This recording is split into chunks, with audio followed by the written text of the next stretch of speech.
All right, today we're diving into something that could literally change the world around you. I mean, the actual buildings, bridges, and cities. Just imagine for a second. What if the concrete that holds everything up could also help save our planet? But believe it or not, scientists are on it. This is becoming a real possibility.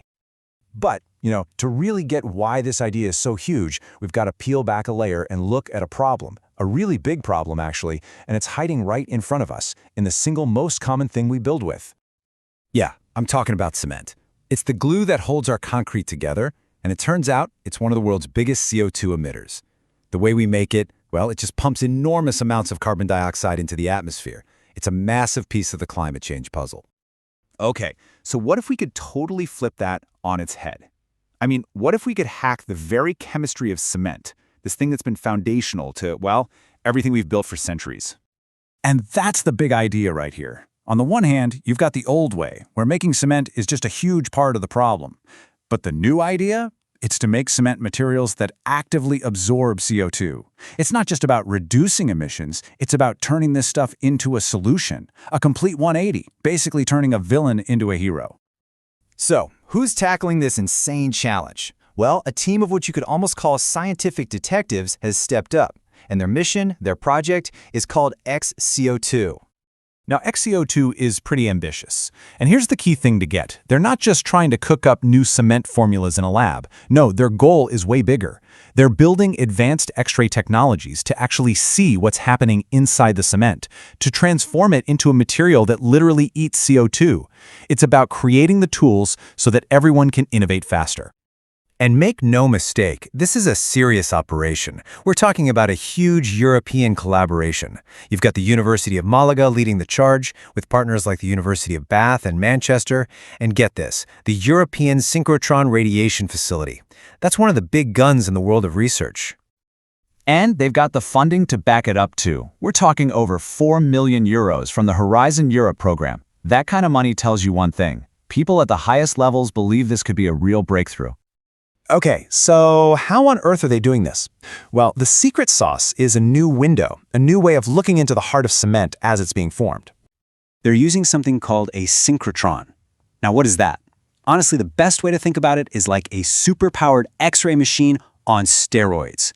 It's so powerful that it lets scientists watch how materials react and capture CO2 literally molecule by molecule as it's happening, in real time. This is a total game changer. So here's how their method works. It's actually pretty brilliant. First, they take a small sample of cement and put it in this special little chamber. Then, they pump in a controlled amount of CO2 and apply some heat. The magic happens next. They shoot those powerful synchrotron X-rays right through it, and a detector on the other side basically records a movie of the carbonation reaction as it's happening. And this is the part that's just wow. This has never been achieved before. Being able to do this kind of real-time analysis under just the right CO2 pressure and temperature, it's a world first. They are literally watching a chemical process that no one has ever seen live before. Now, it's time to put it to work. The real investigation can finally get started. And the first big goal is to develop standardized ways of doing things, kind of like a detective's playbook. They need to make sure that every time they run an experiment, they collect and analyze the data in the exact same way. Why? So the results are rock solid, reliable, and something that researchers everywhere can trust and build on. And they're not just waiting around, they're already running real-world case studies. For example, they're looking at something called mechanochemical activation.